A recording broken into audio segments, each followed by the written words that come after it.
6 April বৃহস্পতিবার রাত 8টায় জাহিদ হোসেন আছে এডিটর স্পিকে জানিয়ে দিচ্ছি শিরোনাম। কাল 4 দিনের সফরে দিল্লি যাচ্ছেন প্রধানমন্ত্রী, সই হতে পারে 33 চুক্তি ও সমঝোতা।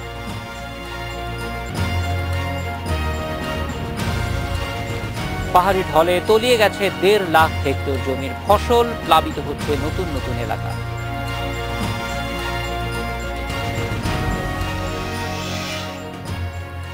দক্ষিণ এশিয়ার ভূ রাজনীতিতে অবস্থান আরো শক্ত হয়েছে বাংলাদেশের। নয়াদিল্লি সফর সেই বার্তাই বহন করছে বলে মনে করছেন আন্তর্জাতিক সম্পর্ক বিশ্লেষকেরা। শুক্রবার সকাল 10টায় ভারতে সফরে যাচ্ছেন প্রধানমন্ত্রী শেখ হাসিনা। প্রধানমন্ত্রীর এই সফরে 33টি চুক্তি ও সমঝোতা সই হওয়ার কথা রয়েছে। ভারতের পাশাপাশি চীনের সঙ্গে সুসম্পর্ক বজায় রেখে সর্বোচ্চ জাতীয় স্বার্থ নিশ্চিত করার পরামর্শ দিচ্ছেন বিশেষজ্ঞরা।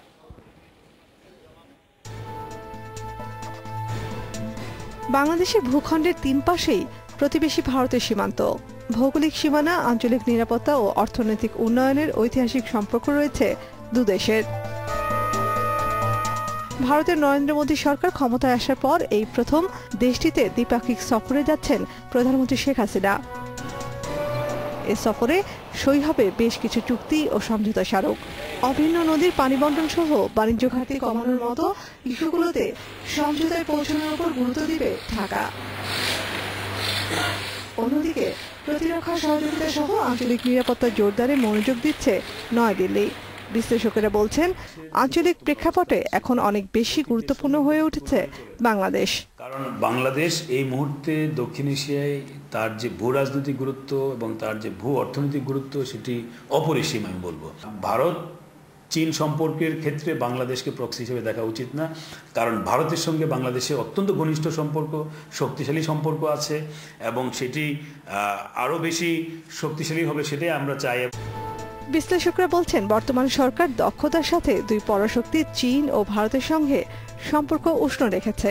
তবে আরো কৌশলী কূটনীতির মাধ্যমে জাতীয় সর্বোচ্চ স্বার্থ আদায়ের পরামর্শ তাদের। ওভার দি ইয়ার্স আমরা কিন্তু বার্গেন করবার একটা সক্ষমতা কিন্তু অর্জন করছি এবং সেটা কিন্তু অদূর ভবিষ্যতে কিন্তু আমরা আরও বেশি অর্জন করব। তো সেই জায়গা থেকে এখানে চীন এবং ভারতকে কম্পিটিটিভ জায়গায় নেওয়ার প্রয়োজন নাই। রাদার দুই দেশের সঙ্গে আমাদের যে দ্বিপাক্ষিক ইস্যুগুলো আছে সেইখানে আমরা কিভাবে আমাদের দিক থেকে একটা উইন উইন সিচুয়েশন তৈরি করতে পারি সেটার দিকে আমাদের কূটনীতিকদের খুব মনোযোগী হওয়া উচিত। শেখ হাসিনার নয়াদিল্লির সফর বাংলাদেশের অভ্যন্তরীণ রাজনীতিতেও প্রভাব ফেলবে বলে মনে করছেন বিশ্লেষকেরা। সংসদ নির্বাচনের 1.5 বছর আগে এই সফরকে তাৎপর্যপূর্ণ হিসেবেও দেখছেন তারা। নাফিজাতুল্লাহ, ইন্ডিপেন্ডেন্ট নিউজ, ঢাকা। প্রধানমন্ত্রীর ভারত সফর নিয়ে কথা বলতে আমাদের সঙ্গে আছেন নয়াদিল্লি থেকে যোগ দিচ্ছেন সহকর্মী অনিমেষ কর। অনিমেষ, আমরা বাংলাদেশের বিশেষজ্ঞদের কথা কিছুক্ষণ আগে শুনছিলাম। ভারতীয় বিশেষজ্ঞরা এই সফরকে কিভাবে দেখছেন? বিশেষ করে বাংলাদেশের প্রধানমন্ত্রী ভারতে যাচ্ছেন এবং বেশ কিছু চুক্তি স্বাক্ষর হওয়ার কথা আছে, বিশেষ করে প্রতিরক্ষা বিষয়ক যে সহযোগিতা চুক্তি, সেটি নিয়ে ভারতীয় বিশ্লেষকদের মতামত কি? আমি এই মুহূর্তে দাঁড়িয়ে আছি বাংলাদেশ হাই কমিশনের লাইব্রেরিতে। আমাদের সঙ্গে বিভিন্ন পর্যায়ের কথা বলেছে বিজেপি সভাপতি মন্ডলীর সদস্য তরুণ বিজয়ের সঙ্গে আমি কথা বলেছি, কয়েকজন পত্রিকার সম্পাদকের সঙ্গে কথা বলেছি এবং হাই কমিশনের সঙ্গেও কথা হয়েছে। মূলত ভারতের আগ্রহের জায়গাটি সামরিক চুক্তিতে, কিন্তু সামরিক চুক্তিটি হবে না যেটি আমরা আগেই জানতে পেরেছি। এটি সামরিক একটি সহযোগিতা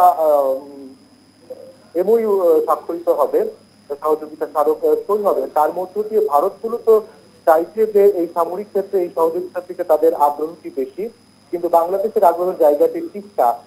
আজকে আমি তরুণ বিজয়ের সঙ্গে কথা বলছিলেন যে তিস্তার ব্যাপারে তার আশাবাদী, ভালো কিছু হতে পারে তিস্তা চুক্তির ব্যাপারে, এবং সামরিক চুক্তির কথা বলেছেন যখন হৃদয়ের সম্পর্ক অনেক গভীর থাকে তখন আসলে অনেক কিছুই হতে পারে, এবং সেই কারণে তারাও ভাবছেন যে সামরিক সহযোগিতার মাধ্যমে দুই দেশেরই জঙ্গিবাদ নির্মূল করা সম্ভব হবে। ভারতের কয়েকজন পত্রিকার সম্পাদকের সঙ্গে আমি কথা বলেছি, ভারতের হিন্দুস্তান টাইমস, দ্য হিন্দু সহ কয়েকটি পত্রিকায় সম্পাদিত উপসম্পাদকীয় ছাপা হয়েছে। সেই সব জায়গায় বলা হচ্ছে যে প্রধানমন্ত্রী শেখ হাসিনা গত 7 বছরে ভারতকে অনেক দিয়েছেন, এবার ভারতের দেবার পালা। সেই জায়গা থেকে ভারত এখন কতটুকু দিতে পারবে সেদিকেই তারা দেখতে চান, এবং তাদেরও কিছুটা চাপ প্রয়োগে তারাও করতে চান যে তিস্তার পানি চুক্তি যাতে সম্পূর্ণ হয়। কিন্তু মমতা বন্দ্যোপাধ্যায় এখনো আসবেন কিনা সে ব্যাপারে দোদুল্যমানতা আছে এবং কেন্দ্রীয় সরকার তাকে আমন্ত্রণ জানিয়েছে, মমতার পক্ষ থেকে নিশ্চিত করে এখনো কিছু বলা হচ্ছে না। এবং অনিমেষ, অবশ্যই এই ক্ষেত্রে আমাদের যেটি খুবই গুরুত্বপূর্ণ, যেটা ভারতীয় সংবাদ মাধ্যমও বলছে যে বাংলাদেশ অনেক কিছু দিয়েছে, তার মধ্যে একটা গুরুত্বপূর্ণ বিষয় হচ্ছে প্রধানমন্ত্রী সবসময় বলেছেন যে বাংলাদেশের ভূমি কোনো দেশের বিরুদ্ধে কোনো ধরনের ব্যবহারের ক্ষেত্রে কোনো ধরনের সুযোগ দেয়া হবে না, এবং সেটির প্রয়োগও আমরা দেখেছি। বাংলাদেশের ভূমি ব্যবহার করে বিভিন্ন সময় ভারতীয়দের থেকে অভিযোগ পাওয়া যেত যে নানান ধরনের ইনসার্জেন্সির ব্যাপার ছিল, সেগুলি কমিয়ে আনার ক্ষেত্রে বাংলাদেশ কিন্তু একটা শক্ত অবস্থান নিয়েছিল। ফলে অবশ্যই আমরা জানি যে এই সফরকে কেন্দ্র করে বাংলাদেশের প্রত্যাশার অনেকখানি ঘিরে আছে তিস্তা চুক্তি নিয়ে, কারণ এটি অনেক বেশি আলোচিত, মানুষ এটা দেখতে চায় যে বাংলাদেশ এবং ভারতের মধ্যে তিস্তা পানি বন্টন চুক্তি হচ্ছে। তো এটি আমরা জানি যে এটা বরফ গলছে না অনেকদিন যাবতীয় কেন্দ্রের সঙ্গে পশ্চিম বাংলার একটা মতবিরোধ থাকার কারণে। সেইটি ব্যাপারে কোনো ধরনের পদক্ষেপ বা প্রক্রিয়া তদবির চলছে, এরকম কোনো আভাস পাওয়া গেছে কিনা? বাংলাদেশের হাই কমিশনার তিনি জানিয়েছেন যে তাদের পক্ষ থেকে সর্বোচ্চ পর্যায়ে চেষ্টা করা হচ্ছে, বাংলাদেশের সরকারের পক্ষ থেকে চেষ্টা করা হয়েছে সর্বোচ্চ পর্যায়ে, এবং বাংলাদেশ একটি সময় বেঁধে দিতে চায়, সেটি 3 মাস বা 6 মাসের একটি সময় বেঁধে দিতে চায়। যদি এই সফরের মধ্য দিয়ে তিস্তা চুক্তির ব্যাপারে অগ্রগতি হবে বলে তারা দৃঢ় আশাবাদী। এবং আজকে আমি বিজেপি সভাপতি মন্ডলীর সদস্য তরুণ বিজয়ের সঙ্গে যখন কথা বলতাম, তিনিও বলছিলেন যে তারাও চান যে তিস্তার যেন একটি খুব সম্মানজনক একটি চুক্তি হয়, যার মধ্য দিয়ে বাংলাদেশ এবং ভারত দুই অঞ্চলের মানুষই উপকৃত হয়, এবং তাদেরও চাপ আছে। কিন্তু এখন মমতা ব্যানার্জি যদি এগিয়ে আসেন তাহলেই এই চুক্তিটি সম্পূর্ণ হবে। আর আপনি যেমনটি বলছিলেন যে জঙ্গিবাদের ব্যাপারে ভারতের পক্ষ থেকে সবাই প্রশংসা করেছেন। প্রধানমন্ত্রী শেখ হাসিনা তিনি দায়িত্ব নেওয়ার পর থেকে বাংলাদেশের মাটি ব্যবহার করে যেসব জঙ্গি গোষ্ঠী জঙ্গি তৎপরতা চালাতো, তাদের সব ধরনের কার্যক্রম বাংলাদেশ থেকে বন্ধ করে দেওয়া হয়েছে, এবং বাংলাদেশ সরকার আইন শৃঙ্খলা রক্ষাকারী বাহিনী যেই জোর তৎপরতা করছে, সেই কারণে এই অঞ্চলগুলিতে সেই উগ্রবাদীদের অনেকখানেই তাদের আক্রমণ অথবা তাদের আগ্রাসন অনেকখানি কমে গেছে। সেই কারণে বাংলাদেশ সরকারকেও তারা ধন্যবাদ জানিয়েছেন, এবং তারা বলতে চান যে বাংলাদেশ যেহেতু এতখানি করেছে, এখন ভারতের উচিত তাদের পক্ষ থেকে যতখানি করা যায় সেই দিকে। এবং ভারতের মানুষের সঙ্গে আমি কথা বলে যতটুকু বুঝেছি, তাদের মূল আগ্রহের জায়গা সামরিক চুক্তি অথবা সামরিক সহযোগিতা কারক এটির ব্যাপারে, আর বাংলাদেশের আগ্রহের জায়গা তিস্তা চুক্তি। অনিমেষ, আরো একটি বিষয় আছে যেটি আন্তদেশীয় যোগাযোগের ক্ষেত্রে, অর্থাৎ ভারতের ভূমি ব্যবহারের প্রয়োজন হবে যদি আমরা নেপাল কিংবা ভুটানের সঙ্গে যোগাযোগ করতে চাই। তো সেই বিষয়গুলির ক্ষেত্রেও কিছু ছোট ছোট বাধা আছে। আমরা দেখেছি যে এই দেশগুলি সবাই আন্তরিক, কিন্তু তারপরেও কিছু টেকনিক্যাল ছোট ছোট গ্লিচের কারণে এটি ঠিক মতো হচ্ছে না। এই ব্যাপারে কোনো ধরনের আলোচনা আসতে পারে কিনা? যদিও এটি দ্বিপাক্ষিক, কিন্তু আঞ্চলিক সহযোগিতা বাড়ানোর ক্ষেত্রেও, বিশেষ করে এই অঞ্চলে নেপাল এবং ভুটানের দিকে আঞ্চলিক সহযোগিতা বাড়ানোর ক্ষেত্রে একটি চুক্তি হওয়ার সম্ভাবনা রয়েছে। বাংলাদেশ, নেপাল, ভুটান এই অঞ্চলে উপ আঞ্চলিক সহযোগিতা তৎপরতার জন্য, এবং বাংলাদেশের সঙ্গে ভারতের সরাসরি বাস যোগাযোগ, ট্রেন যোগাযোগ যাতে আরো সহজতর হয় সেই ব্যাপারেও চুক্তি স্বাক্ষর হতে পারে। খুলনা থেকে যাতে সরাসরি একটি বাস সার্ভিস চালু হয় সেই ব্যাপারে কয়েকজন রাজনীতিবিদদের সঙ্গে কথা হয়েছে, ক্ষমতাসীন বিজেপির কয়েকজন নেতার সঙ্গে কথা হয়েছে। তারাও বলছেন যে এই কানেক্টিভিটির ব্যাপারেও তারা জোর দিতে চান এই সফরে, এবং এই কানেক্টিভিটির মাধ্যমে এই অঞ্চলের একটি যোগাযোগ এবং এই অঞ্চলের উন্নয়ন সেটি করা সম্ভব। এর আগেও আমরা বাংলাদেশ, ভারত, ভুটান, নেপাল এই 4 দেশের একটি আন্তঃ বাস যোগাযোগ কার্যক্রম চালু হয়েছিল, কিন্তু সেটি এখনো খুব ইফেক্টিভলি চলছে না। এই সব ব্যাপারে এই প্রধানমন্ত্রী শেখ হাসিনার এই সফরে গুরুত্বপূর্ণ আলোচনা হবে, এবং এইসব ব্যাপারে আগের থেকে অগ্রগতি হবে বলে আশা করছেন ভারতের এই পক্ষে আমি আজকে যাদের সঙ্গে কথা বলছি তারা সবাই। অনিমেষ, একটু জানতে চাই যে ভারতের সঙ্গে আমাদের অনেকগুলো বিষয় চুক্তি হতে পারে, কিন্তু কিছু কিছু যৌথ বিষয় আছে, যেমন সুন্দরবনের ব্যবস্থাপনা কিরকম হবে, যৌথ নদীগুলি কিভাবে আমরা একসঙ্গে কাজ করতে পারি, সেইগুলি নিয়েও বাড়তি কোনো আলোচনা কথা এবার হবে কিনা? এই বৈঠকে প্রায় 33টি চুক্তি এবং সমঝোতা স্মারক স্বাক্ষরিত হবে, অর্থাৎ সহযোগিতার অনেকগুলি ক্ষেত্র নিয়ে আলোচনা হবে। এবং প্রধানমন্ত্রী আগামীকাল আসবেন, এবং আসার পরেই বিকেলে ভারতের পররাষ্ট্রমন্ত্রী সুষমা স্বরাজের সঙ্গে তার একটি বৈঠক আছে, সেই বৈঠকেও সুষমা স্বরাজের সঙ্গে তার বিভিন্ন বিষয় নিয়ে আলোচনা হবে এবং তারপর যে আনুষ্ঠানিক চুক্তিগুলি স্বাক্ষরিত হবে তার পরবর্তী দিন সেই বৈঠকগুলিতে অনেক কিছুই হবে এবং যার মূলত সব রিটেন আপ এতক্ষণে হয়ে গেছে। আজকেও আমরা দেখেছি যে বাংলাদেশের পররাষ্ট্র সচিব শহীদুল হক তিনি আজকে বিকেলে আমাদের সঙ্গে দেখা হয়েছিল ভারতের রাষ্ট্রপতি ভবনের সামনে। তিনিও আজকে দীর্ঘক্ষণ রাষ্ট্রপতি ভবনে ছিলেন এবং সেখানেও বিভিন্ন পর্যায়ের কর্মকর্তাদের সঙ্গে তিনি বৈঠক করেছেন এবং নানা ধরনের আলোচনা হয়েছে। আমরা ধারণা করছি যে এই বিভিন্ন উন্নয়নের ক্ষেত্রে বাংলাদেশ এবং ভারতের সহযোগিতা এখন একটি বন্ধুত্বপূর্ণ সম্পর্কের জায়গায় আছে এবং বাংলাদেশ ভারত দুই পক্ষ থেকে বলা হচ্ছে এই সম্পর্ক আরো এগিয়ে নিয়ে যাবার ক্ষেত্রে দুই পক্ষই আরো সহযোগিতার জন্য চেষ্টা করবে।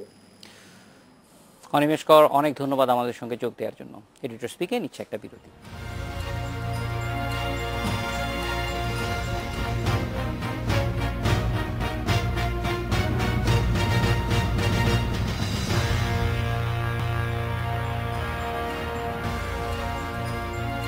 সিরিজ নির্ধারণী টি-20তে শ্রীলঙ্কার বিপক্ষে টস জিতে ব্যাট করছে বাংলাদেশ। এখনো পর্যন্ত সংগ্রহ 2 উইকেটে 91 রান। ক্যারিয়ার শেষ টি-20 টস জিতে ব্যাট করার সিদ্ধান্ত নেন মাশরাফি। শুরু থেকে আক্রমণাত্মক ইমরুল ও সৌম্য। এ নিয়ে কথা বলতে আমাদের সঙ্গে আছেন সহকর্মী আমিরুল লতিফ। আমিরুল লতিফ, খেলার এখন যে অবস্থা, দুইজন সেট ব্যাটসম্যান আউট হয়ে ফিরে গেছেন, কিন্তু এখন সাব্বির এবং সাকিব তারা ইনিংসটা মেরামত করছে। এই অবস্থায় আসলে তাদের অ্যাপ্রোচ কিরকম হওয়া প্রয়োজন এবং টার্গেট কিরকম মাথায় রেখে খেলা উচিত? এডিটর স্পিকে এই সঙ্গে নিচ্ছে আরো একটা বিরতি।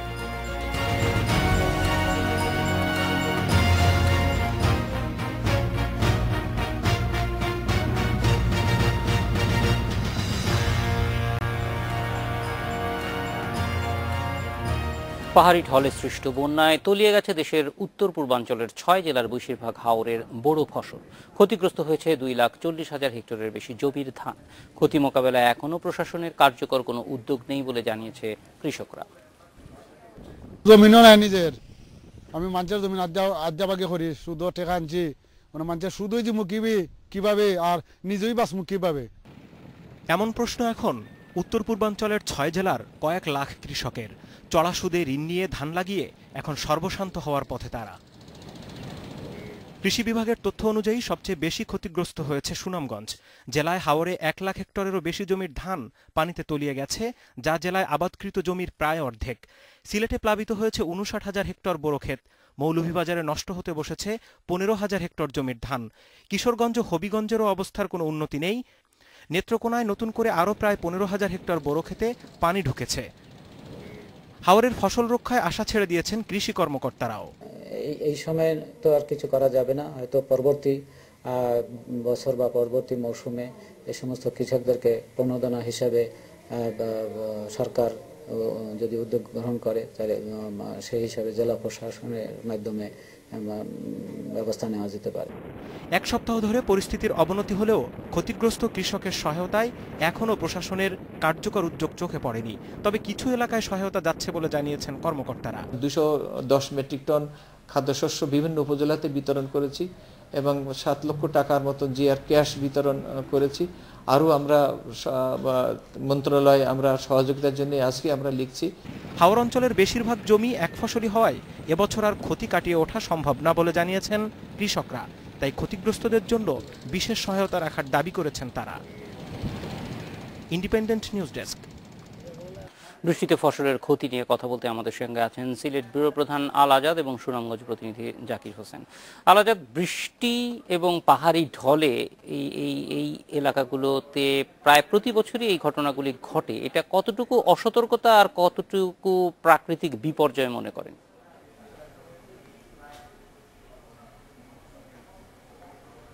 দুটোই আছে। সিলেট বৃষ্টিবহুল এলাকা, প্রতি বছরই প্রচুর বৃষ্টি হয়। তবে এবার বৃষ্টি একটু বেশি হয়েছে এপ্রিল মাসে। আবহাওয়া বিভাগ থেকে আমি যে তথ্য পেয়েছি সেই তথ্য অনুযায়ী প্রতি বছর এপ্রিল মাসে ধরা হয় যে 16 দিন, গড়ে 16 দিন বৃষ্টি হয় এবং এই বৃষ্টির পরিমাণ থাকে 376 মিলিমিটার। কিন্তু এবছর এপ্রিল মাসের প্রথম 5 দিনেই বৃষ্টি হয়ে গেছে 296 মিলিমিটার। অর্থাৎ আর মাত্র 80 মিলিমিটার মতো বাকি আছে 10 দিনের জন্য। আবহাওয়া বিভাগের যে পূর্বাভাস আমি পেয়েছি সেই পূর্বাভাস অনুযায়ী আগামীকাল বৃষ্টি হতে পারে, এরপর দিন থেকে আবার বৃষ্টি হবে, কিন্তু আজকে বৃষ্টি হয়নি। আজকে বৃষ্টি না হয় পানি কমতে শুরু করেছে।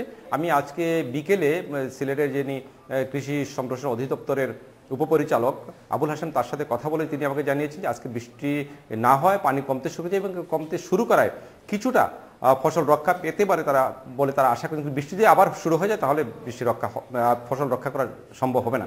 তবে সিলেটে এবার কিন্তু কোনো বাঁধ ভাঙেনি বা কোনো বাঁধ দিয়ে পানি ঢুকেনি। অতিবৃষ্টির কারণেই পানি বৃদ্ধি পেয়েছে এবং সেই সাথে পাহাড়ি ঢলটা সিলেটের জন্য সবচেয়ে ক্ষতিকারক। সিলেটের উজানে যে ভারতীয় যে এলাকা সেই এলাকাগুলোতে প্রচুর বৃষ্টি হলেই পাহাড়ি ঢল নামে এবং এই ঢলেই আসলে সিলেটে বা সিলেট অঞ্চলেই বন্যা হয় বা অকাল বন্যা হয়ে থাকে। এবার কিন্তু বন্যাটা অতিবৃষ্টির কারণে পাহাড়ের কারণে এবং একটু আগেই হয়ে গেছে এবং একটু বেশি আগেই হয়ে গেছে। অন্যান্য বছর যে বন্যা হয় বা পানি আসে সেটা আসে বৈশাখ মাসের মাঝামাঝি অথবা শেষ দিকে, তখন হয়তো ফসল অর্ধেকের বেশি ফসল ওঠানো হয়ে যায় আর বাকি ফসল কৃষকরা কষ্ট করে তুলে নিতে পারেন বা তাড়াহুড়ো করে তুলে নিতে। কিন্তু এবার যে ফসল ডুবেছে সেটা কিন্তু একবারে কাঁচা ফসল। এই ফসল পাওয়ার আর কোনো সম্ভাবনা নেই। যা কিছু পাকা ছিল সেগুলো থেকে হয়তো পানি যদি কমে তাহলে পাওয়া যেতে পারে, না হয় পুরো ফসলটাই। সেই ক্ষেত্রে কৃষকরা সবসময় অনেকদিন যাও মানে এই কয়েকদিনই দাবি করছেন যে এটা দুর্গত এলাকা ঘোষণা করা হোক, সরকার যেন তাদেরকে সহায়তা করতে পারে, কারণ সত্যিকার অর্থে কাঁচা ধান যখন পুরোপুরি ডুবে গেছে এখান থেকে আর কোনো কিছুই পাওয়ার কোনো সম্ভাবনা নেই। প্রশাসনের কোনো ধরনের উদ্যোগের কথা জানতে পেরেছেন কিনা? আমি সিলেটের কৃষি সম্প্রসারণ অধিদপ্তরের সাথে কথা বলে যা জেনেছি যে তারা একটি উদ্যোগ নিয়েছেন। এবছর আউশের মৌসুমে তারা এই চাষের পরিমাণ তারা বাড়িয়ে দিচ্ছেন যাতে করে কিছুটা হলো কৃষকরা রেহাই পেতে পারেন। তারা বেশ বাড়ানোর একটা সম্ভাবনার কথা বলেছেন যে ৬৭,০০০ হেক্টরের জায়গা ৪৭,০০০ হেক্টরের জায়গা তার ৬৭,০০০ হেক্টরের লক্ষ্যমাত্রা নির্ধারণ করেছেন এবং কৃষি সম্প্রসারণ কর্মকর্তাদের মতে যে এই যদি তারা লক্ষ্যমাত্রা পূরণ করতে পারেন এই জন্য তারা চেষ্টা করছেন। বীজের সংকট হতে পারে সেজন্য তারা আগাম ঢাকায় বীজের জন্য তারা চাহিদাপত্র পাঠিয়েছেন। আশা করছেন যে বীজ পাওয়া যাবে। এই বীজ পাওয়া গেলে তাদের লক্ষ্যমাত্রা পূরণ হবে। এই লক্ষ্যমাত্রা পূরণ হলে কৃষকরা কিছুটা হলো রেহাই পেতে হয়। তবে সুনামগঞ্জের কোনো বিকল্প নেই। সুনামগঞ্জে এখন সরকারি সহায়তা ছাড়া কৃষকদেরকে রক্ষা করা সম্ভব নয়। সুনামগঞ্জে আমরা একটু জাকিরের কাছে যেতে চাই। জাকির, আপনি একটু জানান আপনার এলাকায় আসলে কৃষকরা কতটুকু ক্ষতিগ্রস্ত হয়েছে এবং তাদের পাশে প্রশাসন যেতে পারছে কিনা বা কোনো উদ্যোগ আছে কিনা প্রশাসনের দিক থেকে? ধন্যবাদ। কৃষকরা আসলে সম্পূর্ণই ক্ষতিগ্রস্ত হয়ে গেছে কৃষকরা বলা যায়। সুনামগঞ্জের 25 লক্ষ জনগণের মধ্যে 15 লক্ষই কৃষক। তো কৃষকরা আসলে একমাত্র 15 লক্ষ কৃষক মাত্র বুড়ো ফসলের উপর নির্ভর করে জীবনযাপন করে। তো গত কয়েকদিনে টানা বর্ষণ এবং পাহাড়ি ঢলের কারণে সুনামগঞ্জের প্রায় 1 লক্ষ হেক্টরের উপরেও এখন পর্যন্ত বুড়ো জমি তলিয়ে আছে। তো যে জমিগুলো তলিয়ে গেছে আসলে এই ধানগুলাতে মুকুল বের হওয়ার আগেই এবার অকাল বন্যা চলে আসে। এই জন্য এগুলো একেবারেই নষ্ট হয়ে যাবে। যদি এখন পানি শুকিয়েও যায় তাহলে এই জমিগুলো এই ধানগুলো আর কোনো কাজে আসবে না বললে জানিয়েছেন আমাদেরকে কৃষকরা। আর আপনি যেমনটা বলছিলেন যে প্রশাসনের পক্ষ থেকে কোনো ব্যবস্থা নেওয়া হচ্ছে কিনা, আমি কথা বলেছিলাম জেলা প্রশাসক শেখ রফিকুল ইসলামের সাথে। তিনি আমাকে যেমনটা জানিয়েছেন যে ইতিমধ্যেই ক্ষতিগ্রস্তদের ত্রাণ সহায়তা এবং নগদ অর্থ বিতরণ করছেন। এছাড়াও মন্ত্রণালয়ে তিনি একটি চিঠি প্রেরণ করেছেন। এছাড়া কৃষি সম্প্রসারণ অধিদপ্তরের কাছে ক্ষতিগ্রস্তদের তালিকা নিরূপণ করার জন্য একটি তালিকা দিয়েছেন। যে প্রশাসন উদ্যোগ নিয়েছে যেন ক্ষতিগ্রস্তদের মাঝে সহায়তা দেয়া যায়। জাকির হোসেন, আলাজাদ, আপনাদের দুজনকে অনেক ধন্যবাদ আমাদের সঙ্গে যোগ দেওয়ার জন্য। রেডিও স্পিকে নিচ্ছে আরো একটা বিরতি।